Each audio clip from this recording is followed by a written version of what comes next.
I wanted to do a follow-up video on the Osias motor mounts in a Civic EG. The motor is in. Got your passenger side mount here.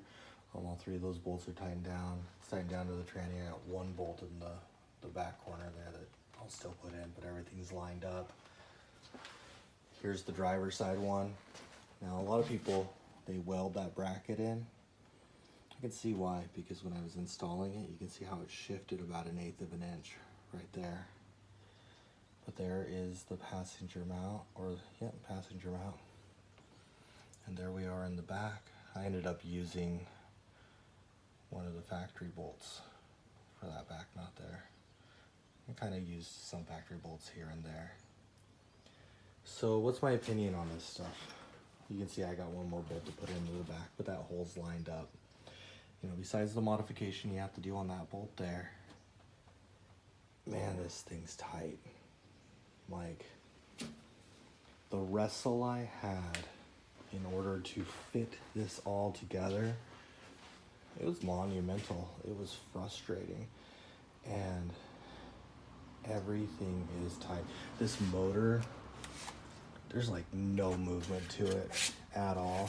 I mean, that's the stiffest 62A motor mounts I've ever used. I bet they're more like 80A as far as polyurethane density. You can see how there's plenty of room right there. You can see I'm running air conditioning, running power steering, everything.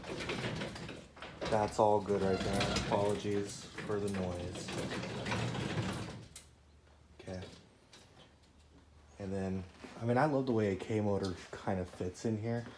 It just feels like there's a lot of room to work with things. Now, what problems did I have? Let's talk about it. I mean, besides the pain in the butt it was to get in, it's touching. Now I'm running power steering, and you can see how it's touching right there.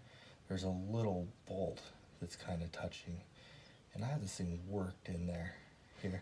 You can see that the axle, though,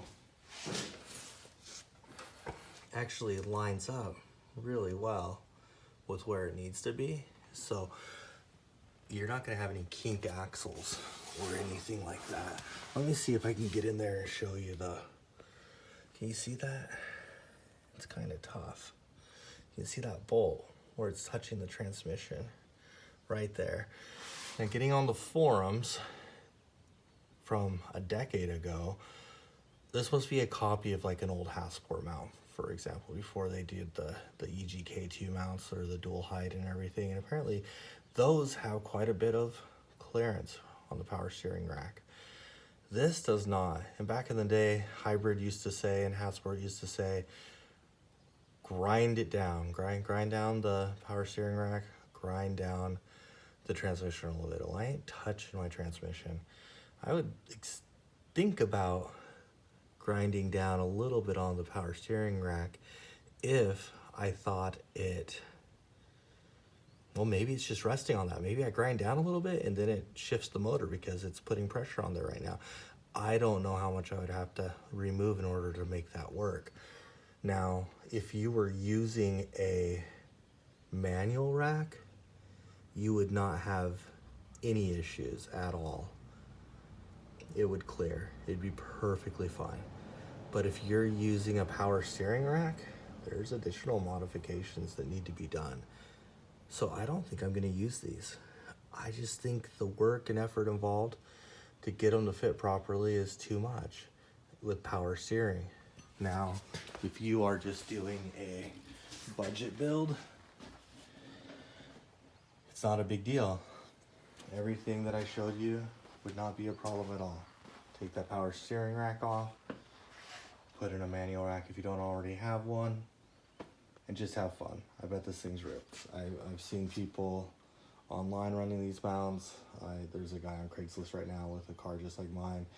You know, obviously not running AC or power steering because most people don't want to go through that kind of effort. So, final verdict, the mounts work fine.